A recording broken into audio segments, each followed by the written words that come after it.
Welcome back to Keerthi Sowmi's kitchen. இன்னைக்கு வீடியோவில் ஒரு ட்ரெடிஷ்னல் ஸ்நாக் ரெசிபி உளுந்து முறுக்கு தான் செய்ய போகிறோம். இந்த முறுக்கு நல்லா முறுமுறுன்னு சூப்பரான டேஸ்ட்டில் இருக்கும். ரொம்ப ஈஸியாக ஒரு 20 மினிட்ஸில் செஞ்சிடலாம். இதே மாதிரி இன்ஸ்டன்ட் முறுக்கு ரெசிபிஸ் நம்ம சேனலில் போட்டிருக்கோம். அந்த வீடியோஸோட லிங்க் எல்லாம் டிஸ்கிரிப்ஷனில் இருக்குது, பார்க்காதவங்க பாருங்கள். இப்போ வாங்க இந்த டேஸ்டியான உளுந்து முறுக்கு எப்படி செய்யறதுன்னு பார்க்கலாம். குயிக்காக ஒரு 4 மினிட்ஸில் செஞ்சிடலாம். வீடியோவை ஸ்கிப் பண்ணாமல் பாருங்கள். கீர்த்தி சௌமிஸ் கிச்சனை ஃபஸ்ட் டைம் பார்க்குறீங்கன்னா சப்ஸ்கிரைப் பண்ணிவிட்டு பெல் ஐக்கானில் ஆள் கொடுத்துக்கோங்க. இந்த வீடியோ பிடிச்சிருந்துச்சுன்னா லைக், ஷேர் அண்ட் கமெண்ட் பண்ணுங்கள். இப்போ வாங்க வீடியோக்குள்ளே போகலாம்.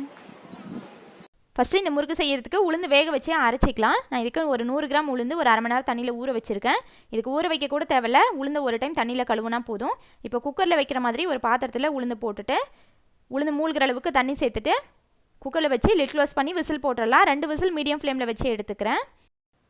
நான் எப்போவுமே முறுக்கு செய்யும் போது உளுந்து வறுப்போம்ல முறுக்குக்கு, அப்போ கொஞ்சம் லைட்டாக கலர் சேஞ்ச் ஆகிடுச்சுன்னா கூட முறுக்கும் கொஞ்சம் டார்க் கலரில் தான் வரும். ஆனால் இந்த மாதிரி வேக வச்சு செஞ்சோம் அப்படின்னா நல்லா ஒயிட் கலரில் வரும் முறுக்கு. இப்போ பாருங்கள், உளுந்து நல்லா வெந்துருச்சு, இந்த அளவுக்கு நல்லா சாஃப்டாக. இப்போ இது சூடாக இருக்குது, ஒரு தட்டில் கொட்டி 1 நிமிஷம் இதை ஆறுனதுக்கு அப்புறமா மிக்ஸி ஜாரில் போட்டு அரைச்சிக்கலாம். இப்போ இதை மிக்ஸி ஜாரில் போட்டுட்டு 2 டேபிள் ஸ்பூன் தண்ணி சேர்த்து இதை நல்லா ஃபைன் பேஸ்ட்டாக அரைச்சிக்கலாம்.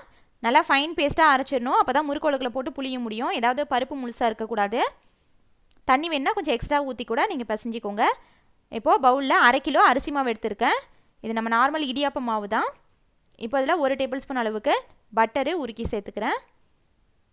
இதெல்லாம் மிக்ஸ் பண்ணி விட்டுட்டு இதில் முறுக்குக்கு தேவையான உப்பு 1 டீஸ்பூன் உப்பு சேர்த்துட்டு இதில் 3/4 டீஸ்பூன் கருப்பு எள்ளு சேர்த்துக்கிறேன்.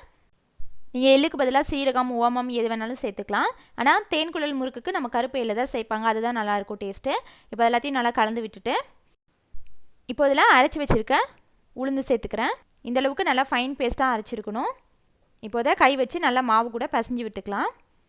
ஃபஸ்ட்டு தண்ணி சேர்க்காமல் இந்த உளுந்து கூடயே மாவை நல்லா கலந்து பிசைஞ்சிக்கோங்க. அப்புறம் வேணும்னா நம்ம தண்ணி தெளித்து கொஞ்சம் கொஞ்சமாக முறுக்கு எவ்வளோ வேணுமோ அந்தளவுக்கு பிசைஞ்சிக்கலாம். நான் இப்போ இதுலேருந்து பாதி அளவுக்கு மாவு எடுத்து வச்சுட்டேன். பாதியாக அதுக்கப்புறமா தண்ணி தெளித்து முறுக்கு செஞ்சுக்கலாம். ஒரே டைமில் நீங்கள் தண்ணி தெளித்து மாவு வச்சுட்டிங்க அப்படின்னாலும் ரொம்ப டைட் ஆகிடும், அப்புறம் மறுபடியும் தண்ணி தெளிக்கிற மாதிரி இருக்கும். அதனால் பாதி மாவை எடுத்து வச்சுட்டு எந்த அளவுக்கு வேணுமோ அந்த அளவுக்கு மட்டும் எடுத்து தண்ணி தெளிச்சுட்டு இந்தளவுக்கு முறுக்கு மாவு பதத்துக்கு பிசைஞ்சிக்கணும். இதை விட ரொம்ப தண்ணியாட்டமும் ரொம்ப கெட்டியாகவும் இருக்கக்கூடாது. இப்போது முறுக்கு உலக்கில் சுற்றியும் எண்ணெய் தடவிக்கோங்க, அப்போ தான் புளியறதுக்கு ஈஸியாக இருக்கும். இந்த முறுக்கோட சைஸ் கொஞ்சம் பெருசாக இருக்கும். நம்ம தேன்குழல் முறுக்குங்கிறதுனால கொஞ்சம் அந்த ஹோல் சின்னதாக இருக்கணும்ல, அதனால் நான் இன்னொரு அச்சில் இந்த மாதிரி சின்ன ஹோல் இருக்கிற தேன்குழல் முறுக்கு அச்சில் வந்து புளிஞ்சிக்கிறேன். நீங்கள் எதில் வேணாலும் செஞ்சுக்கலாம், நல்லா கிறிஸ்பியாக இருக்கும் முறுக்கு. தட்டில் எண்ணெய் தடவிக்கணும் கொஞ்சமாக, ஒரு 5-6 தட்டில் இந்த மாதிரி புளிஞ்சு விட்டுக்கலாம்.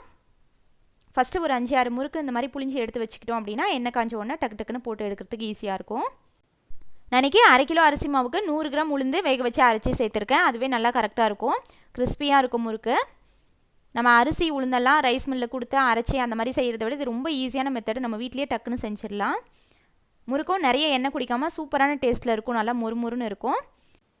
இப்போது ஸ்டவ் ஆன் பண்ணி வானலில் எண்ணெய் வச்சுருக்கேன். எண்ணெய் நல்லா காய்ச்சதுக்கப்புறமா இப்போது ஒவ்வொரு முறுக்காய் எடுத்து இந்த மாதிரி போட்டுக்கலாம்.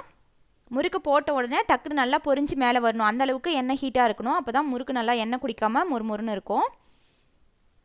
எண்ணெய் எவ்வளோ பிடிக்குதோ ஒரு 5-6 முறுக்கு போட்டுக்கலாம். போடும்போது எண்ணெய் கையில் தெரிச்சிடாமல் கொஞ்சம் மெதுவாக ரொம்ப கீழே கொண்டு போய் டக்குன்னு இப்படி திருப்பி விட்டோம் அப்படின்னா ஈஸியாக விழுந்துடும். இப்போ பாருங்கள், ஃபஸ்ட்டு போட்ட முறுக்கு நல்லா வெந்து இந்த மாதிரி பபிள்ஸ் எல்லாம் அடங்கியிருக்கும். முடிஞ்சளவுக்கு அந்த முறுக்கோட ஹோல் இருக்கும்ல, அது சின்னதாக இருக்கிற மாதிரி போட்டோம் அப்படின்னா முறுக்கு சீக்கிரமாகவே வெந்துடும்.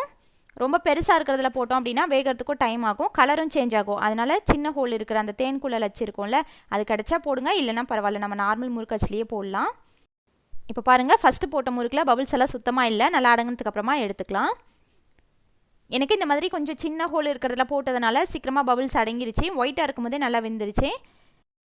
பெரிய ஹோல் இருக்க அச்சில் போடுறீங்கன்னா கொஞ்சம் முறுக்கு வைக்கிறதுக்கு டைம் ஆகும், லைட்டாக கலர் சேஞ்ச் ஆனாலும் பரவாயில்ல.